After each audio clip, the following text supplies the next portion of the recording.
ಜಾಗತಿಕ ಮನ್ನಣೆ ದೊರೆಯುತ್ತಿದೆ. ಸ್ವಾತಂತ್ರ್ಯ ನಂತರ ಖಾದಿ ಉದ್ಯಮ ಬಲವರ್ಧನೆಗೆ ಹೆಚ್ಚು ಪ್ರಾಮುಖ್ಯತೆ ನೀಡಲಿಲ್ಲ.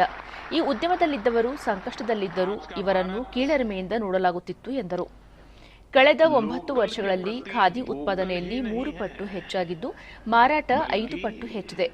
ಖಾದಿ ವಸ್ತ್ರಗಳಿಗೆ ವಿದೇಶಗಳಲ್ಲಿ ಬೇಡಿಕೆ ಹೆಚ್ಚಾಗುತ್ತಿದ್ದು, ವೋಕಲ್ ಫಾರ್ ಲೋಕಲ್ ಅಭಿಯಾನವು ಸಾಮೂಹಿಕ ಆಂದೋಲನವಾಗಿ ಮಾರ್ಪಟ್ಟಿದೆ. ಸ್ಥಳೀಯ ಉತ್ಪನ್ನಗಳನ್ನು ಜನಪ್ರಿಯಗೊಳಿಸಲು ಜನತೆ ತಮ್ಮ ಬದ್ಧತೆ ತೋರಬೇಕು. ಕೈಮಗ್ಗ ಉದ್ಯಮವನ್ನು ಉತ್ತೇಜಿಸಲು ಸರ್ಕಾರ ಸಾಲ ಮತ್ತು ಕಚ್ಚಾ ವಸ್ತುಗಳನ್ನು ರಿಯಾಯಿತಿ ದರದಲ್ಲಿ ನೇಕಾರರಿಗೆ ನೀಡುತ್ತಿದೆ. ಒಂದು ಜಿಲ್ಲೆ ಒಂದು ಉತ್ಪನ್ನ ಉಪಕ್ರಮದಡಿ ವಿವಿಧ ಜಿಲ್ಲೆಗಳ ವಿಶಿಷ್ಟ ಉತ್ಪನ್ನಗಳನ್ನು ಉತ್ತೇಜಿಸಲಾಗುತ್ತಿದೆ. ಜವಳಿ ಉದ್ಯಮ ಇಂದು 1,30,000 ಕೋಟಿ ರೂಪಾಯಿಯಷ್ಟಿದ್ದು, 600ಕ್ಕೂ ಹೆಚ್ಚು ಜವಳಿ ಕ್ಲಸ್ಟರ್ಗಳನ್ನು ದೇಶಾದ್ಯಂತ ತೆರೆಯಲಾಗಿದೆ ಎಂದರು. विशाल समारोह में हृदय से स्वागत करता हूं, मैं आपका अभिनंदन करता हूं। साथियों, अगस्त का ये महीना क्रांति का महीना है। ये समय आजादी के लिए दिए गए हर बलिदान को याद करने का है। आज के दिन स्वदेशी आंदोलन की शुरुआत हुई थी। स्वदेशी का ये भाव सिर्फ विदेशी कपड़े के बहिष्कार तक सीमित नहीं था, बल्कि ये हमारी आर्थिक आजादी का भी बहुत बड़ा प्रेरक था। इससे देश के हथकरघा के ಕೇಂದ್ರ ಕೈಗಾರಿಕಾ ಮತ್ತು ವಾಣಿಜ್ಯ ಹಾಗೂ ಜವಳಿ ಸಚಿವ ಪಿಯೂಷ್ ಗೋಯಲ್ ಕೈಮಗ್ಗ ವಲಯದಲ್ಲಿ ಕುಶಲಕರ್ಮಿಗಳು ಮತ್ತು ಕಾರ್ಮಿಕರನ್ನು ಉತ್ತೇಜಿಸಲು ಸರ್ಕಾರ ಹಲವು ಕ್ರಮಗಳನ್ನು ತೆಗೆದುಕೊಂಡಿದೆ. ಖಾದಿ ಮತ್ತು ಕೈಮಗ್ಗದಿಂದ ಭಾರತೀಯ ಸಂಸ್ಕೃತಿ ಮತ್ತು ಪರಂಪರೆ ವಿಶ್ವದೆಲ್ಲೆಡೆ ಹರಡುತ್ತಿದೆ ಎಂದರು. बनाने का संकल्प है। माननीय प्रधानमंत्री जी, आपकी वर्षों की तपस्या का ही परिणाम है कि देश हर क्षेत्र में अभूतपूर्व विकास कर रहा है, चाहे संस्कृति हो, आर्थिक क्षेत्र हो या सामाजिक क्षेत्र। आपके नेतृत्व में भारत का विकास समावेशी भी है और सतत भी है। 2014 ಕೇಂದ್ರ ಸಣ್ಣ ಅತಿ ಸಣ್ಣ ಮಧ್ಯಮ ಖಾತೆ ಸಚಿವ ನಾರಾಯಣ ರಾಣೆ, ನೇಕಾರರಿಗೆ ಸರ್ಕಾರ ಆರ್ಥಿಕ ನೆರವು ಒದಗಿಸುತ್ತಿದೆ. ಖಾದಿಯು ನಮ್ಮ ಸಂಸ್ಕೃತಿಯ ಪ್ರತೀಕವಾಗಿದೆ. ಖಾದಿಯನ್ನು ಮತ್ತಷ್ಟು ಜನಪ್ರಿಯಗೊಳಿಸಲು ಹಲವು ಕ್ರಮಗಳನ್ನು ಕೈಗೊಳ್ಳಲಾಗಿದೆ. ಈ ಉದ್ಯಮ ಕೈಗೊಳ್ಳಲು ಮುದ್ರಾ ಯೋಜನೆಯಡಿ ಸಾಲವನ್ನು ಒದಗಿಸಲಾಗುತ್ತಿದೆ ಎಂದರು.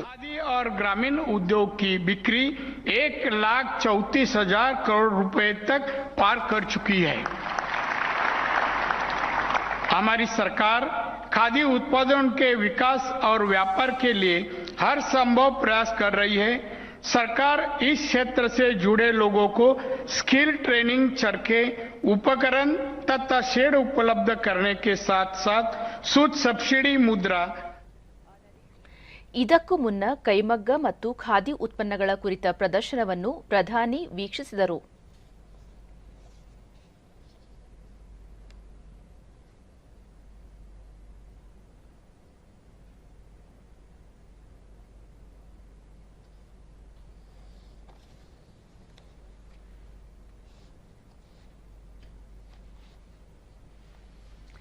ಡಿಜಿಟಲ್ ವೈಯಕ್ತಿಕ ದತ್ತಾಂಶ ಸಂರಕ್ಷಣಾ ಮಸೂದೆ 2023 ಲೋಕಸಭೆ ಇಂದು ಅಂಗೀಕರಿಸಿದೆ.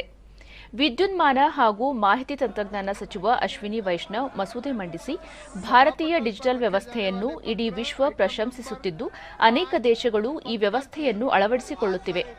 ನಗದು ಪಾವತಿ, ಆಧಾರ್ನಂತಹ ಅನೇಕ ಸೇವೆಗಳು ಡಿಜಿಟಲ್ ರೂಪದಲ್ಲಿ ಸಾಮಾನ್ಯರಿಗೆ ತಲುಪುತ್ತಿವೆ. ಎಲ್ಲ ಜನರು ಡಿಜಿಟಲ್ ವ್ಯಾಪ್ತಿಗೆ ಒಳಪಡುತ್ತಿರುವುದರಿಂದ ವೈಯಕ್ತಿಕ ದತ್ತಾಂಶ ಸುರಕ್ಷತೆ ಅಗತ್ಯವಾಗಿರುವುದರಿಂದ ಈ ಮಸೂದೆ ಜಾರಿಗೆ ತರಲಾಗುತ್ತಿದೆ ಎಂದರು. ನಂತರ ಮಸೂದೆಯನ್ನು ಸದನ ಧ್ವನಿಮತದಿಂದ ಅಂಗೀಕರಿಸಿತು. जिससे कि एक साधारण नागरिक को भी, एक साधारण से साधारण मानवी को भी अच्छी सुचारू तरीके से डिजिटल सर्विसेज मिले, इसकी व्यवस्था माननीय प्रधानमंत्री श्री नरेंद्र मोदी जी ने की है। आज करीब 90 करोड़ भारतवासी इंटरनेट से जुड़ चुके हैं। 4G, 5G और भारत नेट के जरिए से डिजिटल हाईवे या हाईवे से छोटा गांव भी जुड़ रहा है। ऐसे में इस डिजिटल दुनिया में नागरिकों के अधिकार, सुरक्षा एवं प्राइवेसी के प्रोटेक्शन के लिए ये बिल लाया गया है।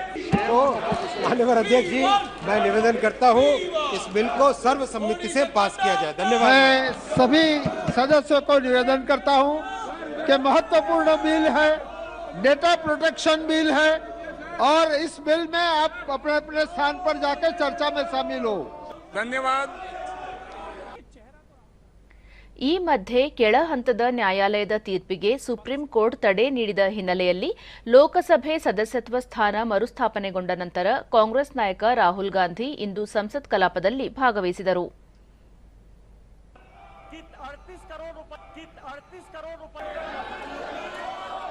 ಬೆಳಿಗ್ಗೆ ಸದನ ಸಮಾವೇಶಗೊಳ್ಳುತ್ತಿದ್ದಂತೆ ಸ್ಪೀಕರ್ ಓಂ ಬಿರ್ಲಾ ಅವರು ಪ್ರಶ್ನೋತ್ತರ ಕಲಾಪವನ್ನು ಕೈಗೆತ್ತಿಕೊಂಡರು. ಈ ವೇಳೆ ಕಾಂಗ್ರೆಸ್ ಮತ್ತು ಪ್ರತಿಪಕ್ಷಗಳ ಸದಸ್ಯರು ಮಣಿಪುರ ವಿಷಯವನ್ನು ಚರ್ಚೆಗೆ ಕೈಗೆತ್ತಿಕೊಳ್ಳುವಂತೆ ಒತ್ತಾಯಿಸಿ ಘೋಷಣೆಗಳನ್ನು ಕೂಗುತ್ತಾ ಕಲಾಪಕ್ಕೆ ಅಡ್ಡಿಪಡಿಸಿದರು. ಗದ್ದಲದ ನಡುವೆ ಸಭಾಧ್ಯಕ್ಷರು ಕಲಾಪವನ್ನು ಮಧ್ಯಾಹ್ನ 12 ಗಂಟೆಗೆ ಮುಂದೂಡಿದರು. ನಂತರ ಸದನ ಸೇರಿದಾಗ ಪರಿಸ್ಥಿತಿಯಲ್ಲಿ ಯಾವುದೇ ಬದಲಾವಣೆಯಾಗದೆ ಗದ್ದಲ ಮುಂದುವರೆದಿದ್ದರಿಂದ ಕಲಾಪವನ್ನು 2 ಗಂಟೆಗೆ ಮುಂದೂಡಲಾಗಿತ್ತು. ರಾಷ್ಟ್ರ ರಾಜಧಾನಿ ಪ್ರದೇಶ ದೆಹಲಿ ಆಡಳಿತ ತಿದ್ದುಪಡಿ ಮಸೂದೆ 2023 ಅನ್ನು ರಾಜ್ಯಸಭೆಯಲ್ಲಿಂದು ಪರ್ಯಾಲೋಚನೆ ಮತ್ತು ಅಂಗೀಕಾರಕ್ಕೆ ಮಂಡಿಸಲಾಗಿದೆ. ಈ ಮಸೂದೆಯನ್ನು ಈಗಾಗಲೇ ಲೋಕಸಭೆ ಅಂಗೀಕರಿಸಿದೆ. ಕೇಂದ್ರ ಗೃಹ ಸಚಿವ ಅಮಿತ್ ಶಾ ಮಸೂದೆ ಮಂಡಿಸಿ ದೆಹಲಿ ಸೇವೆಗಳ ಸುಗ್ರೀವಾಜ್ಞೆ ಬದಲಿಗೆ ಈ ಮಸೂದೆ ಜಾರಿಗೆ ತರಲಾಗುತ್ತಿದೆ ಎಂದರು. ಕಾಂಗ್ರೆಸ್ನ ಅಭಿಷೇಕ್ ಸಿಂಘ್ವಿ ಮಾತನಾಡಿ, ಈ ಮಸೂದೆ ಮೂಲಕ ಕೇಂದ್ರ ಸರ್ಕಾರ ದೆಹಲಿ ಆಡಳಿತವನ್ನು ಸಂಪೂರ್ಣ ಹಿಡಿತಕ್ಕೆ ತೆಗೆದುಕೊಳ್ಳುವ ಉದ್ದೇಶ ಹೊಂದಿದೆ. ಈ ಮೂಲಕ ಒಕ್ಕೂಟ ವ್ಯವಸ್ಥೆಯ ತತ್ವಗಳನ್ನು ಉಲ್ಲಂಘಿಸಲಾಗುತ್ತಿದೆ ಎಂದು ಆರೋಪಿಸಿದರು. 1991 का और संशोधन करने वाले विधेयक पर लोकसभा द्वारा पारित रूप में विचार किया जाए। मोशन मूड और जितने भी नॉन सतर्कता, नॉन विजिलेंस, वो सभी केसेस अनुशासनहीनता के विषय में सब इस अथॉरिटी में आएंगे सुझाव के लिए और माननीय एलजी के पास निर्णय के लिए। इसका उद्देश्य बड़ा स्पष्ट है। उद्देश्य है एक भय और हिस्टेरिया का माहौल बनाना, एक खौफ पैदा करना, जिससे कि आप इन सभी सचिवों को कंट्रोल कर सके, जो कि दिख रहा है दिन प्रतिदिन। उनका संविधान में कोई आस्था नहीं। ಬಿಜೆಪಿ ಸದಸ್ಯ ಡಾ ಸುಧಾಂಶು ತ್ರಿವೇದಿ ಮಾತನಾಡಿ, ರಾಷ್ಟ್ರ ರಾಜಧಾನಿ ದೆಹಲಿಗೆ ಕಾನೂನು ರೂಪಿಸಲು ಸಂಸತ್ತಿಗೆ ಎಲ್ಲ ಅಧಿಕಾರ ಇರುವುದಾಗಿ ಸುಪ್ರೀಂ ಕೋರ್ಟ್ ತನ್ನ ತೀರ್ಪಿನಲ್ಲಿ ಹೇಳಿದೆ ಎಂದರು. म्युनिसिपल और जिला पंचायत एक स्टेट और एक सेंटर, तो मान्यवर ये तो राजीव गांधी जी लाए थे। तो आपके मन में न ऊपर वाली इलेक्टेड गवर्नमेंट के लिए सम्मान है, न नीचे वाली, क्योंकि चंद महीने पहले तक तो ये एमसीडी से भी लड़ते थे और दिल्ली से भी लड़ते थे। तो जब आप कॉन्स्टिट्यूशनल वैलिडिटी की बात करें तो मेरे विचार से तीनों गवर्नमेंट की बात होनी चाहिए और केंद्र सरकार के संबंध में केंद्र से अधिक संवैधानिक शक्ति इलेक्टेड गवर्नमेंट में इस विषय के ऊपर किसी और की नहीं हो सकती। ಬೆಳಿಗ್ಗೆ ಸದನ ಸಮಾವೇಶಗೊಳ್ಳುತ್ತಿದ್ದಂತೆ ವಿವಿಧ ಇಲಾಖೆಗಳಿಗೆ ಸಂಬಂಧಿಸಿದ ಕಾಗದ ಪತ್ರಗಳನ್ನು ಸಚಿವರು ಮಂಡಿಸಿದರು.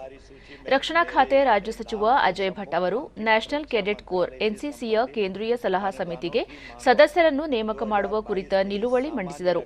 ಇದಕ್ಕೆ ಸದನ ಅಂಗೀಕಾರ ನೀಡಿತು. सड़क संगठन, भारतीय तट रक्षक, रक्षा संपदा संगठन, रक्षा सार्वजनिक उपक्रम, कैंटीन स्टोर विभाग, पूर्व सैनिकों का कल्याण और रक्षा पेंशन मांग संख्या 19 और 22 के संबंध में रक्षा संबंधी कार्य समिति के 26वें प्रतिवेदन में निहित सिफारिशों के कार्यान्वयन की स्थिति का विवरण हिंदी तथा अंग्रेजी संस्करण में सभा पटल पर रखता हूं। ये चाहते हैं कि किसी न किसी तरीके से चर्चा में इनके जो पोल है ये ना खुले और ये जो भाग रहे हैं मणिपुर की ಬಳಿಕ चर्चा से ರಾಜಸ್ಥಾನದಲ್ಲಿ ಮಹಿಳೆಯರ ಮೇಲಿನ ದೌರ್ಜನ್ಯ ಕುರಿತು ಚರ್ಚೆಗೆ ಬಿಜೆಪಿ ಸದಸ್ಯರು ಆಗ್ರಹಿಸಿದರು. ಕಾಂಗ್ರೆಸ್ ಸದಸ್ಯರು ಮಣಿಪುರ ವಿಷಯವನ್ನು ಕೈಗೆತ್ತಿಕೊಳ್ಳುವಂತೆ ಒತ್ತಾಯಿಸಿದರು. ಸಭಾನಾಯಕ ಪಿಯೂಷ್ ಗೋಯಲ್, ಪ್ರತಿಪಕ್ಷಗಳು ಚರ್ಚೆಯಿಂದ ಹಿಂದೆ ಸರಿಯುತ್ತಿದ್ದು ಇದು ಖಂಡನೀಯ, ರಾಜಸ್ಥಾನದ ವಿಷಯವನ್ನು ಚರ್ಚೆಗೆ ಕೈಗೆತ್ತಿಕೊಳ್ಳಬೇಕು ಎಂದು ಸಭಾಪತಿ ಅವರಿಗೆ ಮನವಿ ಮಾಡಿದರು. ಗ್ರಾಮ ಪಂಚಾಯತ್ ವ್ಯವಸ್ಥೆ ಬಲಗೊಳಿಸುವ ನಿಟ್ಟಿನಲ್ಲಿ ಸರ್ಕಾರ ಹಲವು ಕಾರ್ಯಕ್ರಮಗಳನ್ನು ರೂಪಿಸಿದ್ದು ಹಲವು ಕ್ಷೇತ್ರಗಳಲ್ಲಿ ಬದಲಾವಣೆ ತರುವ ಅಪಾರ ಶಕ್ತಿಯನ್ನು ಗ್ರಾಮ ಪಂಚಾಯಿತಿಗಳು ಹೊಂದಿವೆ ಎಂದು ಪ್ರಧಾನಿ ನರೇಂದ್ರ ಮೋದಿ ಹೇಳಿದ್ದಾರೆ. ಹರಿಯಾಣದಲ್ಲಿನ ಬಿಜೆಪಿ ಕ್ಷೇತ್ರೀಯ ಪಂಚಾಯತ್ ರಾಜ್ ಪರಿಷತ್ ಅನ್ನು ವಿಡಿಯೋ ಕಾನ್ಫರೆನ್ಸ್ ಮೂಲಕ ಉದ್ದೇಶಿಸಿ ಮಾತನಾಡಿದ ಅವರು, ಸಮೃದ್ಧ ಭಾರತ ನಿರ್ಮಾಣ ಮಾಡುವಲ್ಲಿ ಉತ್ಸಾಹದಿಂದ ಸಂಕಲ್ಪಬದ್ಧವಾಗಿ ಮುಂದುವರಿಯುತ್ತಿದ್ದೇವೆ. 2ನೇ ಮತ್ತು 3ನೇ ಹಂತದ ಪ್ರದೇಶಗಳ ಅಭಿವೃದ್ಧಿಗೆ ಒತ್ತು ನೀಡಲಾಗಿದೆ. ಗ್ರಾಮೀಣ ಭಾಗಗಳು ಆಧುನೀಕರಣಗೊಳ್ಳುತ್ತಿವೆ ಎಂದರು. ಗ್ರಾಮೀಣ ಭಾಗದಲ್ಲಿ ಸಣ್ಣ ಸಣ್ಣ ಕಸಬುಗಳು ಇಂದಿಗೂ ಜೀವಂತವಾಗಿದ್ದು, ಅವುಗಳಿಗೆ ಮತ್ತಷ್ಟು ಉತ್ತೇಜನ ನೀಡುವ ಕೆಲಸ ಮಾಡಲಾಗುತ್ತಿದೆ. ಪಂಚಾಯತ್ ರಾಜ್ ವ್ಯವಸ್ಥೆಯನ್ನು ಬಲಗೊಳಿಸುವಲ್ಲಿ ಕಾಂಗ್ರೆಸ್ ಎಡವಿದೆ. ಅದರ ಪ್ರಾಮುಖ್ಯತೆ ತಿಳಿಯದೆ ಹೆಚ್ಚಿನ ಆದ್ಯತೆ ನೀಡಿರಲಿಲ್ಲ. ಆದರೆ ಬಿಜೆಪಿ ಸರ್ಕಾರ ಪಂಚಾಯತ್ ರಾಜ್ ವ್ಯವಸ್ಥೆಗೆ ಒತ್ತು ನೀಡಿ ಬಲಗೊಳಿಸುವ ಕೆಲಸ ಮಾಡುತ್ತಿದೆ ಎಂದು ತಿಳಿಸಿದರು. ಪಂಚಾಯತ್ ರಾಜ್ ವ್ಯವಸ್ಥೆಯ ಲಾಭಗಳನ್ನು ಸಮಾಜದ ಕಟ್ಟಕಡೆಯ ವ್ಯಕ್ತಿಗೆ ತಲುಪಿಸುವತ್ತ ಪಂಚಾಯತ್ ರಾಜ್ ಸದಸ್ಯರು ಕೆಲಸ ಮಾಡಬೇಕು. ವಾರದಲ್ಲಿ 2 ದಿನ ತಮ್ಮ ಪ್ರದೇಶಗಳ ಸಣ್ಣ ಸ್ಥಳಗಳಲ್ಲಿ ತೆರಳಿ ಜನರ ಸಮಸ್ಯೆಗಳನ್ನು ಆಲಿಸಬೇಕು ಎಂದರು. की नियत बन गई थी, नियति बन गई थी. यही वजह है कि आजादी के 7 दशक बाद भी देश के 18,000 गांवों तक बिजली नहीं पहुंच सकी थी. यही वजह है कि देश के 16 करोड़ से ज्यादा ग्रामीण घरों को कांग्रेस और उसके जैसी सोच वाले दलों ने अपने भ्रष्टाचार और भ्रष्ट नेताओं के एडजस्टमेंट का अड्डा बना दिया था. कांग्रेस के राज में पंचायती राज संस्थाओं को सशक्त करने के ठोस प्रयास कभी नहीं किए. प्रशासन के दृष्टि से व्यस्ततम ಬಿಜೆಪಿ ರಾಷ್ಟ್ರೀಯ ಅಧ್ಯಕ್ಷ ಜೆಪಿ ನಡ್ಡಾ ಮಾತನಾಡಿ, ಪಕ್ಷದ ಒಳಿತಿಗಾಗಿ ಪ್ರಧಾನಿ ನರೇಂದ್ರ ಮೋದಿ ಲಭ್ಯವಾಗಲಿದ್ದಾರೆ. ಪಕ್ಷ ಸಂಘಟನೆಗೊಳಿಸುವಲ್ಲಿ ಹೆಚ್ಚಿನ ಪ್ರಾಮುಖ್ಯತೆ ನೀಡಿದ್ದಾರೆ. ಬಿಜೆಪಿ ಕಾರ್ಯಕರ್ತರಿಂದಲೇ ಪಕ್ಷವು ಸದೃಢವಾಗಿದೆ. ಗ್ರಾಮ ಪಂಚಾಯತ್ ಅಭಿವೃದ್ಧಿಗಾಗಿ ಪ್ರಧಾನಿಗಳು ಹೆಚ್ಚಿನ ಪ್ರಾಮುಖ್ಯತೆ ನೀಡಿದ್ದಾರೆ ಎಂದರು. गौरव की बात है, फक्र की बात है और सीखने लायक जैसी बात है कि प्रधानमंत्री मोदी जी हर वक्त पार्टी के लिए उपलब्ध रहे हैं और हम सबको मार्गदर्शन करते रहे. 3 ದಿನಗಳ ಪುದುಚೇರಿ ಭೇಟಿಯಲ್ಲಿರುವ ರಾಷ್ಟ್ರಪತಿ ದ್ರೌಪದಿ ಮುರ್ಮು ಅವರಿಗೆ ಇಂದು ನಾಗರಿಕ ಸನ್ಮಾನ ನೀಡಲಾಯಿತು. ಈ ಸಂದರ್ಭದಲ್ಲಿ ಅವರು, ಪುದುಚೇರಿ ಆಧ್ಯಾತ್ಮ ಪ್ರವಾಸೋದ್ಯಮದಿಂದ ಖ್ಯಾತಿ ಪಡೆದಿದೆ. ಆಧ್ಯಾತ್ಮ ಪ್ರವಾಸೋದ್ಯಮ ಈ ಪ್ರದೇಶದಲ್ಲಿ ಸಾಮಾಜಿಕ ಮತ್ತು ಆರ್ಥಿಕ ಅಭಿವೃದ್ಧಿಗೆ ಸಹಕಾರಿಯಾಗುತ್ತಿದೆ. ಕೇಂದ್ರ ಸರ್ಕಾರ ಪುದುಚೇರಿಯಲ್ಲಿ ಪ್ರವಾಸೋದ್ಯಮಕ್ಕೆ ಅನೇಕ ಕ್ರಮಗಳನ್ನು ತೆಗೆದುಕೊಂಡಿದೆ ಎಂದರು. ಲೆಫ್ಟಿನೆಂಟ್ ಗವರ್ನರ್ ತಮಿಳ್ಸೈ ಸೌಂದರರಾಜನ್, ಮುಖ್ಯಮಂತ್ರಿ ಎನ್ ರಂಗಸ್ವಾಮಿ ಉಪಸ್ಥಿತರಿದ್ದರು.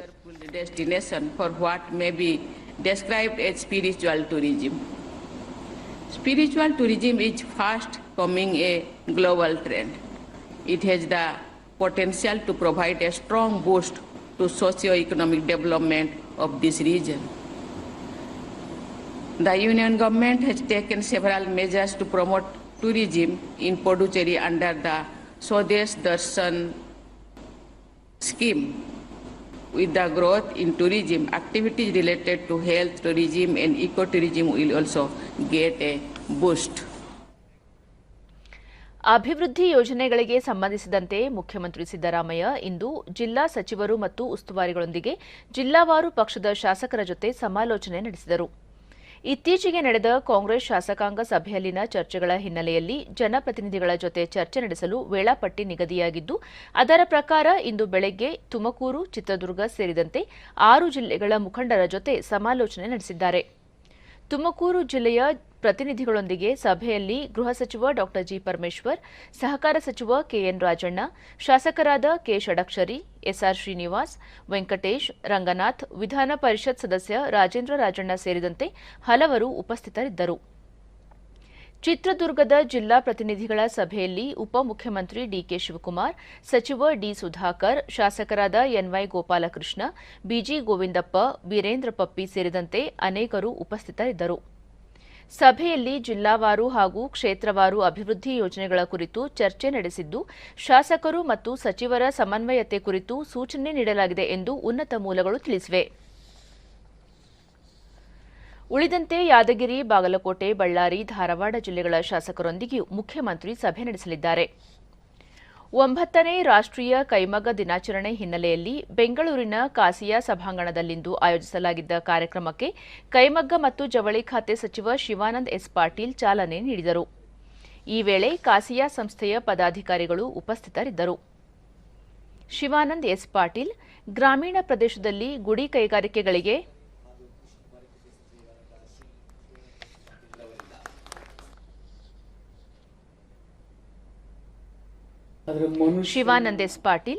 ಗ್ರಾಮೀಣ ಪ್ರದೇಶದಲ್ಲಿ ಗುಡಿ ಕೈಗಾರಿಕೆಗಳಿಗೆ ಸ್ವಾತಂತ್ರ್ಯ ಪೂರ್ವದಿಂದಲೂ ಮಾನ್ಯತೆ ನೀಡಲಾಗಿತ್ತು.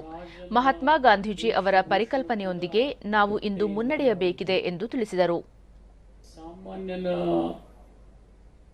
ವಿಚಾರ ಕೂಡ ಬಟ್ಟೆಯಿಂದ ನಾವು ಅಳಿತೀವಿ, ಆದರೆ ಬಟ್ಟೆ ಇರದೇ ಇದ್ರೆ ಮನುಷ್ಯ ಅಪೂರ್ವ ಅಂತೇಳಿ ನಾನು ಭಾವಿಸ್ತೇನೆ. ಅಂತ ಬಟ್ಟೆಯನ್ನ ಇವತ್ತು ವೈಜ್ಞಾನಿಕ ಯುಗದಲ್ಲಿ ನಾವು ಬೇರೆ ಬೇರೆ ರೀತಿಯಿಂದ ತಯಾರ ಮಾಡ್ತಾ ಇರಬಹುದು. ಆದರೆ ಒಂದನ್ನ ನಾವು ನೆನೀಲೇಬೇಕು. ಮಹಾತ್ಮ ಗಾಂಧೀಜಿಯವರು ಖಾದಿಗೆ ಕೊಟ್ಟಿರ್ತಕ್ಕಂಥ ಪ್ರೋತ್ಸಾಹ ಪ್ರಾಯಶಃ ನೇಕಾರರ ಜೀವನಕ್ಕೆ ಒಂದು ಬಹುದೊಡ್ಡ ಕೊಡುಗೆ ಅಂತೇಳಿ ನಾನು ಭಾವಿಸ್ತೀನಿ.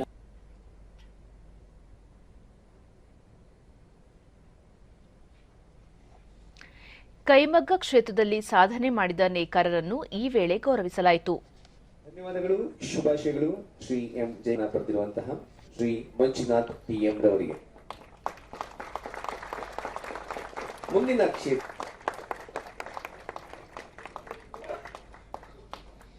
ಪ್ರೀತಿಯ ಚಪ್ಪಾಳೆ. ಮೇಲಿನ ಕೈಮಗ್ಗ ನೇಕಾರರ ಜೊತೆಗೆ ಕೈಮಗ್ಗ ನೇಯ್ಗೆಯಲ್ಲಿ ನೈಸರ್ಗಿಕ ನೂಲು ಉಪಯೋಗಿಸಿ ವಿಶಿಷ್ಟ ಉತ್ಪನ್ನಗಳನ್ನು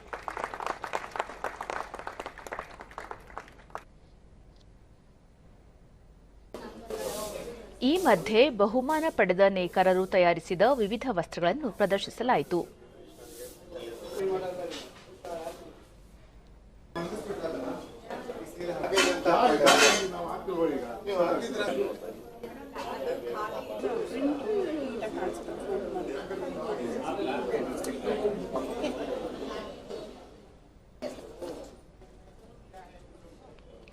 ಬೆಂಗಳೂರು ಸೇರಿದಂತೆ ರಾಜ್ಯದ ಇತರ ಪ್ರಮುಖ ನಗರಗಳಲ್ಲಿ ಸಂಚಾರ ದಟ್ಟಣೆಯನ್ನು ನಿವಾರಣೆ ಮಾಡಲು ಹೂಡಿಕೆಗೆ ಆಸಕ್ತಿ ತೋರಿಸಿದರೆ ರಾಜ್ಯ ಸರ್ಕಾರ ಅಗತ್ಯ ಸಹಕಾರ ನೀಡಲಿದೆ ಎಂದು ಕಂದಾಯ ಸಚಿವ ಕೃಷ್ಣ ಬೈರೇಗೌಡ ಸಿಂಗಾಪುರ ಮೂಲದ ಉದ್ಯಮಿಗಳಿಗೆ ಭರವಸೆ ನೀಡಿದ್ದಾರೆ.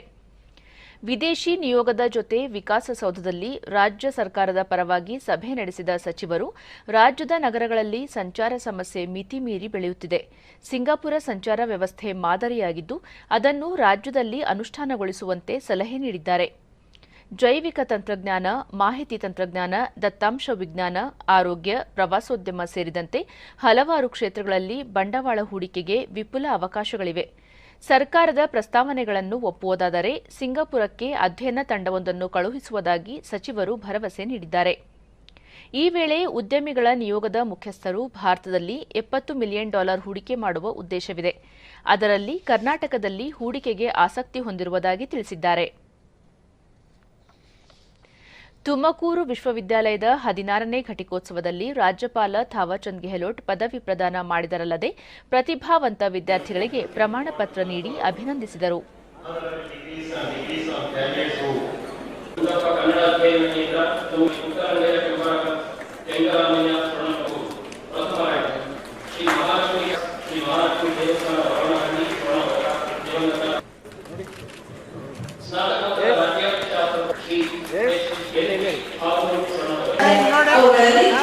ಈ ಸಂದರ್ಭದಲ್ಲಿ ರಂಗಕರ್ಮಿ ಹಾಗೂ ನಿರ್ದೇಶಕ ಟಿಎಸ್ ನಾಗಭರಣ ಸೇರಿದಂತೆ ಹಲವರಿಗೆ ಗೌರವ ಡಾಕ್ಟರೇಟ್ ನೀಡಲಾಯಿತು.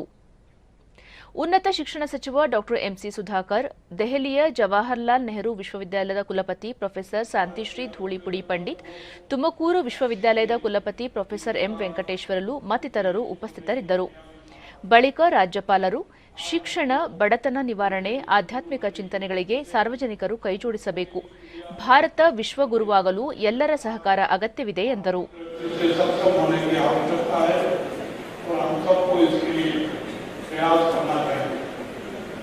स्वामी विवेकानंद जी मानते थे कि हमें ऐसी शिक्षा चाहिए जिससे चरित्र बने, मानसिक विकास हो, बुद्धि का विकास हो और मनुष्य अपने पैरों पर खड़ा हो सके।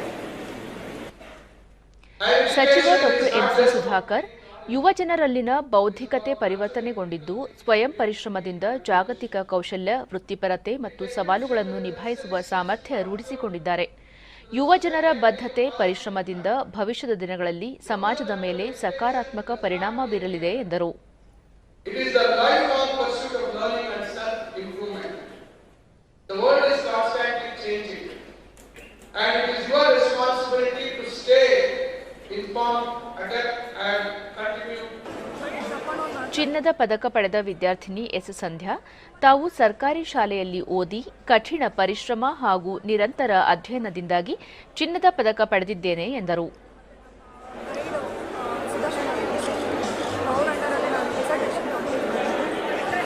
ಈ ಸಾಧನೆಗೆ ಅಭ್ಯಾಸ ಹೇಗೆ ಮಾಡಿದ್ರಿ? ಅಭ್ಯಾಸ ನನಗೆ ಜಸ್ಟ್ ಎಕ್ಸಾಮ್ಸ್ ಟೈಮಿಂಗ್ಸ್ ಆಗಿದ್ದರೆ ನಾವು 3 ಮಂತ್ಸ್ ಇದೆ ಅನ್ನೋ ಥರ ನಾನು ಪ್ರಿಪೇರ್ ಮಾಡ್ತೀನಿ.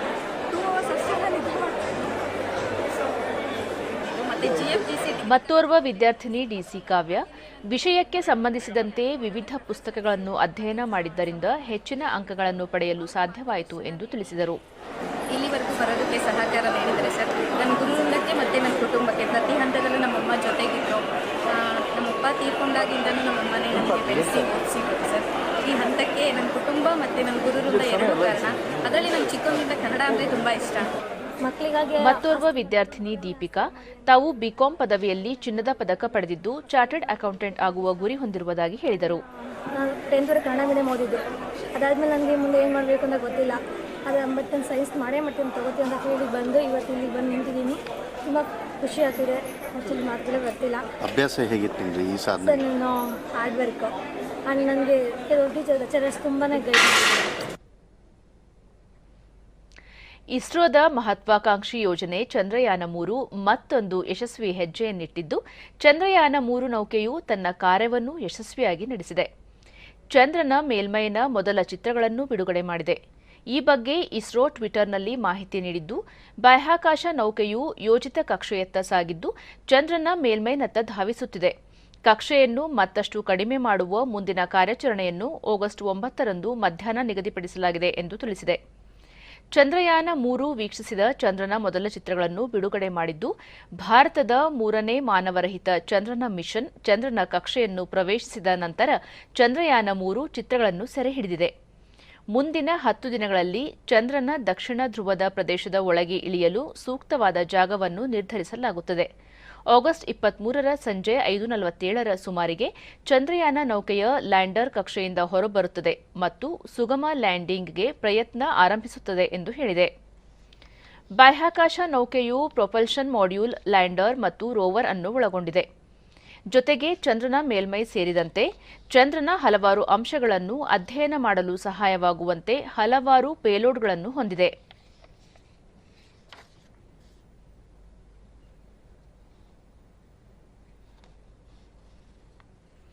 ಜಮ್ಮು ಮತ್ತು ಕಾಶ್ಮೀರದಲ್ಲಿ ಬಿಗಿ ಭದ್ರತಾ ವ್ಯವಸ್ಥೆಗಳ ನಡುವೆ 500ಕ್ಕೂ ಹೆಚ್ಚು ಯಾತ್ರಾರ್ಥಿಗಳ 35ನೇ ತಂಡ ಇಂದು ಮುಂಜಾನೆ ಜಮ್ಮುವಿನ ಭಗವತಿ ನಗರ ಯಾತ್ರಿ ನಿವಾಸದಿಂದ ಅಮರನಾಥ ಪವಿತ್ರ ಗುಹಾ ದೇಗುಲಕ್ಕೆ ಕಾಶ್ಮೀರದ ಬಲ್ತಾಲ್ ಮತ್ತು ಪಹಲ್ಗಾಮ್ನ ಅವಳಿ ಬೇಸ್ ಕ್ಯಾಂಪ್ಗಳಿಗೆ ತೆರಳಿದರು. ಅಮರನಾಥ ಯಾತ್ರೆಯ ಕೇವಲ 34 ದಿನಗಳ ಯಾತ್ರೆಯ ಅವಧಿಯಲ್ಲಿ 4 ಲಕ್ಷಕ್ಕೂ ಅಧಿಕ ಯಾತ್ರಾರ್ಥಿಗಳನ್ನು ನೋಂದಾಯಿಸಿಕೊಂಡಿದ್ದು, ಈ ದಾಖಲೆ ಸಾರ್ವಕಾಲಿಕವಾಗಿದೆ. ಆಗಸ್ಟ್ 31ರಂದು ಶ್ರಾವಣ ಪೂರ್ಣಿಮೆಯ ರಕ್ಷಾಬಂಧನದೊಂದಿಗೆ ಈ ಯಾತ್ರೆ ಪೂರ್ಣಗೊಳ್ಳಲಿದೆ.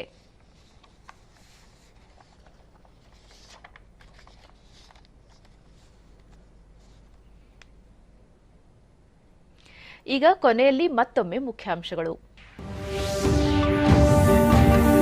ಸಾಮೂಹಿಕ ಆಂದೋಲನವಾಗಿ ರೂಪುಗೊಂಡ ವೋಕಲ್ ಫಾರ್ ಲೋಕಲ್ ಅಭಿಯಾನ, ಖಾದಿ ವಸ್ತ್ರಗಳಿಗೆ ವಿದೇಶದಲ್ಲಿ ಬೇಡಿಕೆ ಹೆಚ್ಚಳ, ಪ್ರಧಾನಿ ನರೇಂದ್ರ ಮೋದಿ. ಡಿಜಿಟಲ್ ವೈಯಕ್ತಿಕ ದತ್ತಾಂಶ ಸಂರಕ್ಷಣಾ ಮಸೂದೆ ಲೋಕಸಭೆಯಲ್ಲಿ ಅಂಗೀಕಾರ, ಸಾಮಾನ್ಯರಿಗೂ ಡಿಜಿಟಲ್ ಆಧಾರಿತ ಸೇವೆ, ಸಚಿವ ಅಶ್ವಿನಿ ವೈಷ್ಣವ್.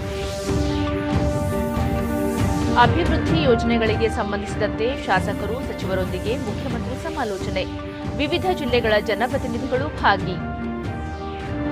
ಹಾಗೂ ಭಾರತ ವಿಶ್ವಗುರುವಾಗಲು ಎಲ್ಲರ ಸಹಕಾರ ಅವಶ್ಯ. ಬಡತನ ನಿವಾರಣೆಗೆ ಸಂಘಟಿತ ಪ್ರಯತ್ನ ಅಗತ್ಯ. ರಾಜ್ಯಪಾಲ ಥಾವರ್ಚಂದ್ ಗೆಹ್ಲೋಟ್.